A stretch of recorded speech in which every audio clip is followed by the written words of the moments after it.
Please join me in welcoming Denzel Washington. Thank you. Thank you very much. I am obviously the most unorganized. Everybody else has nice boxes to bring their script up in. I just kind of got it all messed up here and put it inside of a magazine. So in fact, I don't even have it in the right order. Wait a minute, let me get it in the right order here. So if it starts flying around the stage, just, run around and grab it for me and bring it back up here for me.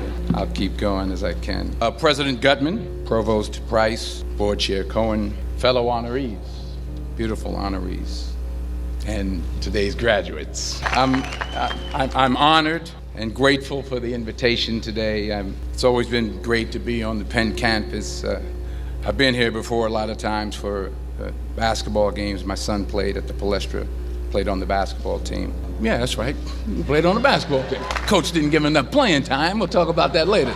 No, but I'm really pleased with the progress that Coach Allen has made, and no, I do. I am. I really am. And I hope him the best success in the future. And I always get a warm welcome when I come to Pennsylvania, when I come to Philadelphia, except on the few occasions where I wear my Yankee cap.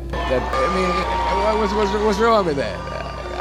I can't suddenly just switch up and wear a Philly cap. It's like taking your life in your hands around here when you wear a Yankee cap. I'm telling you. I met a couple of guys and they were like, "Hey, we love you, Denzel, but you walking around with that hat on, we don't care who you are." So you'll be happy to see that I'm not wearing my Yankee cap today. I'm wearing my Yankee socks, my Yankee t-shirt, my Yankee jock shorts, my Yankee underwear, my Yankee toe warmers, but not my Yankee cap. But still, I'll be honest with you, I'm a little nervous. I'm not used to speaking at a graduation of this magnitude. It's a little overwhelming. It's out of my comfort zone. You dress me up in army fatigues or throw me on top of a moving train, someone said, unstoppable, or ask me to play Malcolm X, Reuben Hurricane Carter, or Alonzo from Training Day. I can do that. But a commencement speech, it's a very serious affair, and it's a very different ball game. There are literally thousands and thousands of people here. And for those who say, well, you're a movie star, millions of people watch you and watch you speak all the time, well, that's true. That's technically true. But I'm not actually in the theater watching them watching me. I think that makes sense. I'm not there when they call for a fidget around or pull out their iPhones or text their boyfriend or scratch their behinds or whatever it is they're doing in the movie theater. But from up here, I can see every single one of you, and that makes me uncomfortable. So please, don't pull out your iPhones and don't text your boyfriend until after I'm done. Please. If you have to scratch your behind, I understand. Go ahead. I was thinking about this speech, what I should say. I figured the best way to keep your attention would be to talk about something, really like juicy Hollywood stuff. I thought I could talk about me and Russell Crowe getting in arguments on the set of American Gangster, but I said, no, you're a group of high-minded intellectuals. You're not interested in that. Or maybe not. I thought about a private moment I had backstage with Angelina Jolie in a dressing room after the Oscars. But I said, no, I don't think so. This is an Ivy League school, and Angelina Jolie half naked in a dressing room. Who wants to hear about that? No one. This is Penn. That stuff would never go over well over here. Maybe at Drexel, but not over here. Ooh, I'm in trouble now. So I was back to square one, feeling the pressure. So now you're probably thinking, if it was going to be this difficult, this much pressure, why did I even accept today's invitation in the first place? Well, my son goes here, that's number one. That's a good reason. And I always like to check to see how my money's being spent. And I'm sure there's some parents out there who can relate to what I'm talking about. Yeah, to everybody upstairs. And there were some other good reasons for me to show up. Sure, I got an Academy Award, but I never had something called a magic meatball after waiting in line for half an hour at the food truck. Yeah? Yes, I talked face to face with President Obama, but I never talked face to face with a guy named Queeter who sings bad songs over at Smokes on Tuesday night. I never been to Buies. I never been to Hemos. Yes, I have played a detective who battles demons, but I've never been to a school in my life where the squirrel population has gone bananas. They're breaking into dorm rooms, they're walking around campus. I think I saw some carrying books on their way to class. So I had to be here. I had to come. even though I was afraid I might make a fool of myself. In fact, if you really want to know the truth, I had to come exactly because I might make a fool of myself. Now, what am I talking about? Here it is. I found that nothing in life is worthwhile unless you take risks. Nothing. Nelson Mandela said, "There is no passion to be found playing small and settling for a life that's less than the one you're capable of living." Now, I'm sure in your experiences in school and applying to college and picking your major and deciding what you want to do with life, I'm sure people have told you to make sure you have something to fall back on. Make sure you got something to fall back on, honey. But I never understood that concept, having something to fall back on. If I'm going to fall, I don't want to fall back on anything except my faith.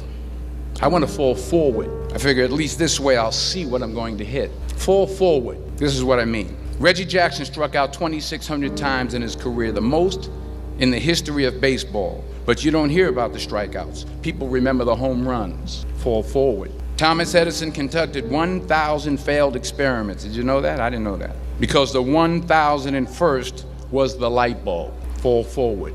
Every failed experiment is one step closer to success. You've got to take risks, and I'm sure you've probably heard that before, but I want to talk to you about why that's so important. I got 3 reasons, and then you can pick up your iPhones. First, you will fail at some point in your life. Accept it. You will lose. You will embarrass yourself. You will suck at something. There's no doubt about it. And I know that's probably not a traditional message for a graduation ceremony, but hey, I'm telling you, embrace it, because it's inevitable, and I should know. In the acting business, you fail all the time. Early on in my career, I auditioned for a part in a Broadway musical. Perfect role for me, I thought, except for the fact that I can't sing. So I'm in the wings, I'm about to go on stage, but the guy in front of me, he's singing like Pavarotti. He's just, and he's just going on and on and on. And I'm just shrinking. I'm getting smaller and smaller. So they say, "Oh, thank you very much, and you'll be hearing from us."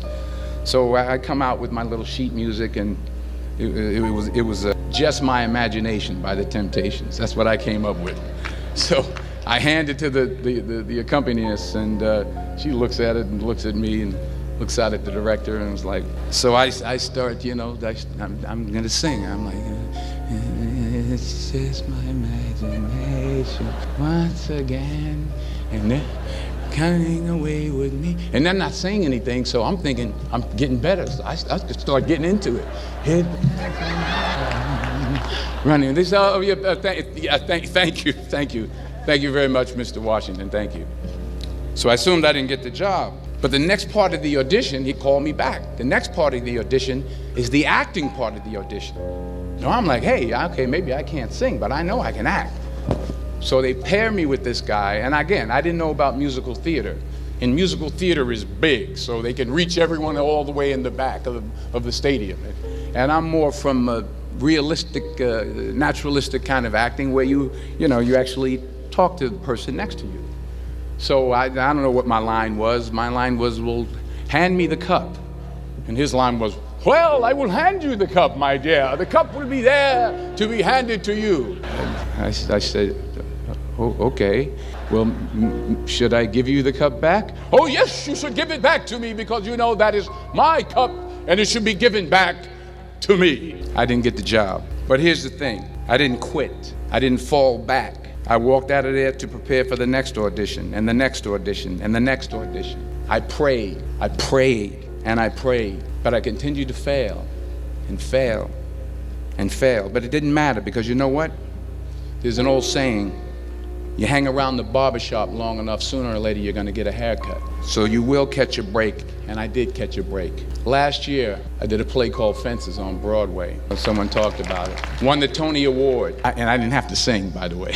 But here's the kicker. It was at the Court Theater. It was at the same theater that I failed that first audition 30 years prior. The point is, and I'll pick up the pace, the point is, every graduate here today has the training and the talent to succeed. But do you have the guts to fail? Here's my second point about failure. If you don't fail, you're not even trying. I'll say it again. If you don't fail, you're not even trying. My wife told me this great expression. To get something you never had, you have to do something you never did. Les Brown's a motivational speaker. He made an analogy about this. He says, imagine you're on your deathbed, and standing around your deathbed are the ghosts representing your unfulfilled potential. The ghost of the ideas you never acted on. The ghost of the talents you didn't use. And they're standing around your bed, angry, disappointed, and upset. They say, we came to you because you could have brought us to life, they say. And now we have to go to the grave together. So I ask you today, how many ghosts are going to be around your bed when your time comes? You've invested a lot in your education, and people have invested in you. And let me tell you, the world needs your talents. Man, does it ever. I just got back from Africa like 2 days ago, so if I'm rambling on, it's because I'm jet lagged. I just got back from South Africa. It's a beautiful country, but there are places there with terrible poverty that need help. And Africa is just the tip of the iceberg. The Middle East needs your help. Japan needs your help. Alabama needs your help. Tennessee needs your help. Louisiana needs your help. Philadelphia needs your help. The world needs a lot, and we need it from you. We really do. We need it from you young people. I mean, I'm not speaking for the rest of us up here, but I know I'm getting a little grayer. We need it from you, the young people, because remember this. So you got to get out there. You got to give it everything you got, whether it's your time, your talent, your prayers, or your treasures. Because remember this, you will never see a U-Haul behind a hearse. I'll say it again. You will never see a U-Haul behind a hearse. You can't take it with you. The Egyptians tried it, and all they got was robbed. So the question is, what are you going to do with what you have? I'm not talking about how much you have. Some of you are business majors. Some of you are theologians, nurses, sociologists. Some of you have money. Some of you have patience. Some of you have kindness. Some of you have love. Some of you have the gift of long suffering. Whatever it is, whatever your gift is, what are you going to do with what you have? All right, now here's my last point about failure. Sometimes it's the best way to figure out where you're going. Your life will never be a straight path. I began at Fordham University as a pre-med student. I took a course called cardiac morphogenesis. I still can't say it. It's cardiac morphogenesis. I couldn't read it, I couldn't say it, I sure couldn't pass it. So then I decided to go into pre-law, then journalism. And with no academic focus, my grades took off in their own direction. Yeah, down. I was a 1.8 GPA one semester, and the university very politely suggested that it might be better to take some time off. I was 20 years old. I was at my lowest point. And then one day, and I remember the exact day, March 27th, 1975, I was helping my mother in her beauty shop. My mother owned a beauty shop up in Mount Vernon. And there was this older woman who was considered one of the elders in the town. And I didn't know her personally, but I was looking in the mirror, and every time I looked at the mirror, I could see her behind me, and she was staring at me. She just kept looking at me. Every time I looked at her, she kept giving me these strange looks. So she finally took the dryer off her head and she said something I'll never forget. First of all, she said, "Somebody give me a piece of paper, give me a piece of paper." She said, "Young boy, I have a prophecy, a spiritual prophecy." She said, "You are going to travel the world and speak to millions of people." Now mind you, I'm 20 years old, flunked out of school. In fact, like a wise ass, I'm thinking to myself, maybe she's got something in that crystal ball about me getting back into school next fall. But maybe she was on to something, because later that summer, while working as a counselor at a YMCA camp in Connecticut, we put on a talent show for the campers. And after the show, another counselor came up to me and asked, "Have you ever thought about acting? You're good at that." So when I got back to Fordham that fall, I got in and I changed my major once again for the last time. And in the years that followed, just as that woman prophesied, I have traveled the world and I have spoken to millions of people through my movies. Millions who up till this day couldn't see me, who up till this day I couldn't see while I was talking to them, and they couldn't see me, they could only see the movie. They couldn't see the real me. But I see you today, and I'm encouraged by what I see, and I'm strengthened by what I see, and I love what I see. One more page, and I'll shut up. Let me conclude with this one final point, and actually the president kind of brought it up. It has to do with the movie Philadelphia. She stole my material. Many years ago, I did this movie called Philadelphia. We filmed some of the scenes right here on campus. Philadelphia came out in 1993. Most of you were probably still in diapers. Some of the professors too. But that cracked me up. But it was a good movie. Rent it on, Netflix. It's a good movie. Rent it. I get 23 cents every time you rent it. Please, rent it. True. Parents up there, rent it. Netflix, please. Tell your friends too. It's about a man played by Tom Hanks who's fired from his law firm because he has AIDS. He wants to sue the firm, but no one's willing to represent him until a homophobic ambulance chaser lawyer, played by yours truly, takes on the case. In a way, if you watch the movie, you'll see everything I'm talking about today. You'll see what I mean about taking risk or being willing to fail. Because taking risk is not just about going for a job. It's also about knowing what you know and what you don't know. It's about being open to people and to ideas. In the course of the film, the character I play begins to take small steps, small risks. He very, very, very slowly begins to overcome his fears. And I feel ultimately his heart becomes flooded with love. And I can't think of a better message as we send you off today. To not only take risks, but to be open to life, to accept new views, and to be open to new opinions, to be willing to speak at a commencement at one of the best universities in the country, even though you're scared stiff. While it may be frightening, it will also be rewarding, because the chances you take, the people you meet, the people you love, the faith that you have, that's what's going to define you. So members of the class of 2011, this is your mission. When you leave the friendly confines of Philly, never be discouraged, never hold back, give everything you got. And when you fall throughout life, and maybe even tonight after a few many glasses of champagne, remember this: fall forward.